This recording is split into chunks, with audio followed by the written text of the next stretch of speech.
దేవునికి స్తోత్రం.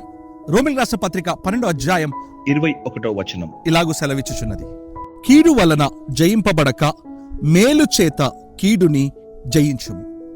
దైవజనమా, అనేకసారి జయం పొందుట కొరకు మనం ఏం చేస్తాం తెలుసా? కీడు చేసి జయం పొందుట కొరకు అనేకసారి మనం ప్రయత్నిస్తూ ఉంటాం. కానీ పరిశుద్ధ లేఖనం రోమీయులకు రాసిన పత్రిక 12వ అధ్యాయం 14వ వచనంలో ఏమంటుందంటే, కీడు చేత నువ్వు జయం పొందడము అది మంచిది కాదు, కానీ మేలు చేసి నువ్వు జయం పొందితే అది నీకు ప్రయోజనకరమని దేవుని వాక్యం. అప్పుడు చాలా మంది నాతో అడిగిన ఒక ప్రశ్న ఉన్నది ఏంటి తెలుసా?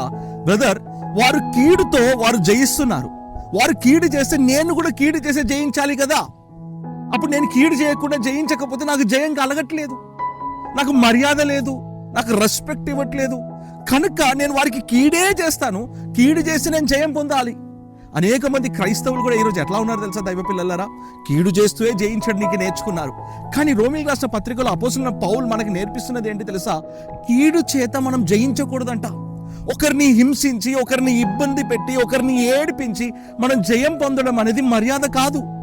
కానీ అదే విషయం నేను చెప్తున్నాను, నీ శత్రువులకి కూడా నువ్వు మేలు చేస్తే ఖచ్చితంగా నువ్వు జయం పొందుతావు. దైవజనమా, కీడు చేత జయం పొందక మేలు చేత జయం పొందుట కొరకు ఈ రోజు మనం నేర్చుకున్నాం. ఈ మాట, ఈ వాక్యమును నువ్వు అంగీకరిస్తుంటే నాతో పాటు కలిసి ఈ వాక్యం ఎత్తిపెట్టి ప్రార్థిస్తావా? పరిశుద్ధాత్మదేవమా, అవునయ్యా, ఇప్పటి వరకు నేను ఆలోచించింది కీడు చేసే జయించాలని నేను ఆలోచిస్తూ వచ్చి ఉన్నాను.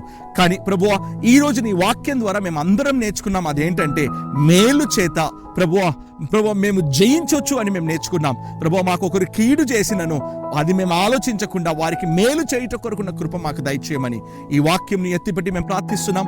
నాతో పాటు కలిసి ఎందరైతే ప్రార్థిస్తున్నారో వారి జీవితంలో కూడా ఒక మార్పు ఈ యొక్క మాట చెయ్యును గాక. ఈ గొప్ప కార్యం మా పట్ల మీరు చేసి ఉన్నారు, అందుకే నీకు స్తోత్రం. ఎలా జయం పొందాలో మేము నేర్చుకున్నాం. మేము మేలు మాత్రమే చేయబోతున్నాం ఈ రోజు నుండి, ఈ క్షణము నుండి.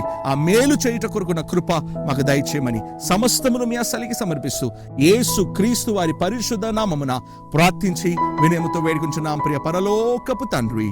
Amen, amen, amen. God bless you. God be with you all. See you back tomorrow morning 7 a.m. అంతవరకు దేవుడు మీకు తోడై ఉండి కాచి నడిపించును గాక. Bye bye.